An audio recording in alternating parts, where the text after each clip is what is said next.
उस्ताद मोहतरम उस्ताद मोहतरम उस्ताद मोहतरम उस्ताद मोहतरم.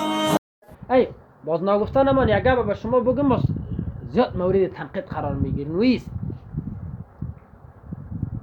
یگان اخبار آحاد است. یگان اخبار چیست؟ در ابتدا حکم آحاد داشت، اما این دم حکم تواتر را داره. در ابتدا حکم چی را داشت؟ اما این دم حکم چی را داره؟ مثلا یک تمثیل بگیم. پیامبر ایمان فرمود لا تدخل الملائکه بیتا فی کلب. ما و شما میگه تصویر چیست؟ حرام. همینطور میگیم نمیگیم؟ چرا تصویر حرام است؟ لا تدخل الملائکه. باز اونایی که مجوز است سر ما و شما اعتراض میکنه، حرمت به دلیل قطعی ثابت میشه به دلیل ظنی؟ به خبر متواتر یا به خبر واحد؟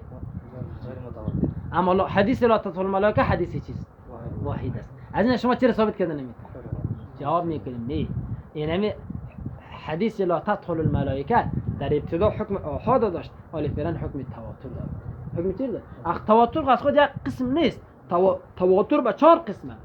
متواتر از تواتر گرفته شده. تواتر به چند قسم است؟ یکی تواتر بالاسناد، دوم تواتر بالتعامل، سوم تواتر بالطبقات، چهارم تواتر بالقدر المشترک. چند قسم تواتر داریم؟ 4 قسم تواتر.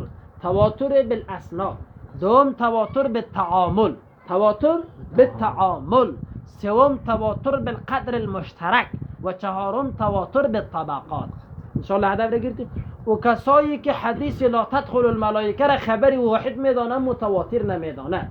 و کسایی که حدیثی که در رابطه حرمت تجلیل نوروز است، قد ابدلکم الله تعالی بهما خیرا منهما یوم الفطر والاضحی، او را خبری واحد میدانه متواتر نمیدانه. اونا هم یک تواتر معلومات داره که تواتری بالاسناد است.